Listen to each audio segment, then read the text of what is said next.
টাঙ্গুর হাওরে যাওয়ার সময় অনেক সুন্দর সুন্দর দৃশ্য দেখা যায়। তার মধ্যে একটি হচ্ছে গ্রাম বাংলার দৃশ্য, কখনো দেখা যায় সুন্দর রাস্তা পাশ দিয়ে চলে গিয়েছে। কিন্তু যখন হাওরের কাছে চলে আসব তখন দৃশ্যটাই অন্যরকম। তখন দূরে শুধু পানি আর পানি, খুব দূরে পাহাড় দেখা যায় আর আকাশটা স্বচ্ছ হয়ে থাকে। চারপাশে লোকালয় কম থাকায় আবহাওয়াটা অনেক সুন্দর হয়ে থাকে।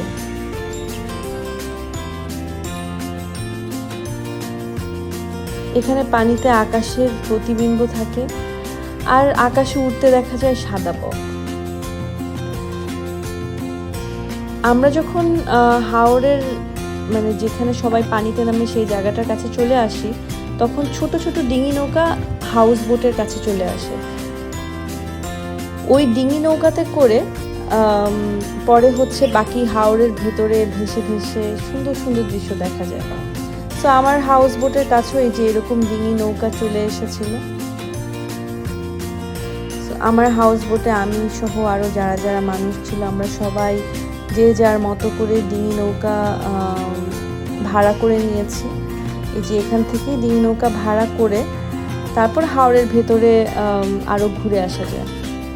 হাউস বোটটা অনেক বড় তো, সো ওইটা হাওরের ভেতরে না ঢুকিয়ে ডিঙি নৌকা দিয়ে ঢুকলেই মজা লাগে। সো আমিও ডিঙি নৌকা করে এখন হাওরের ভেতরে যাচ্ছি। এই নৌকাগুলোকে আসলে ডিঙি নৌকা বলা যায় না, কারণ হচ্ছে ডিঙি নৌকা তো অ্যাকচুয়ালি মানে বৈঠা বেয়ে বেয়ে নিতে হয়। এই নৌকার সাইজ এবং দেখতে ডিঙি নৌকার মতো, কিন্তু পেছনে মোটর আছে।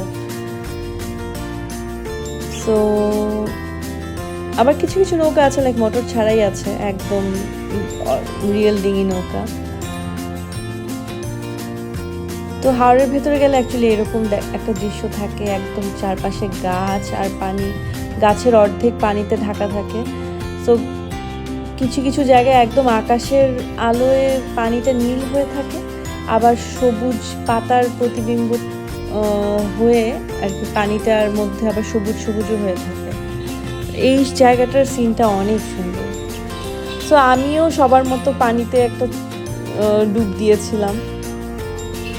আমি ফার্স্টে ভেবেছিলাম আমি যাব না, শাড়ি পরে পানিতে ডুব দিব না, বাট আমি পারিনি। বাট এখানে আরেকটা মজার ব্যাপার হচ্ছে, আপনি যখন পানিতে এখানে ডুবে ডুবে থাকবেন, আপনি জীবনে অনেক চা খেয়েছেন, কিন্তু এইখানে হাওরে চাটা খাওয়া ডিফারেন্ট। আপনি পানিতে ভিজে ভিজে চা খাবেন। সো সবাই অ্যাকচুয়ালি এখানে এটাই করে, পানিতে ভাসতে থাকে, লাইফ জ্যাকেটের ব্যবস্থা থাকে। সো লাইফ জ্যাকেট পরে পানিতে ভাসতে থাকে, আর চা মামারা নৌকা করে করে চা বিক্রি করে।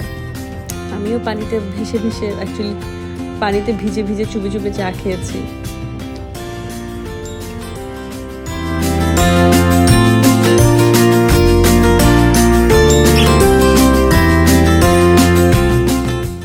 আর এমনি তো পানি আমাকে ভীষণ টানে।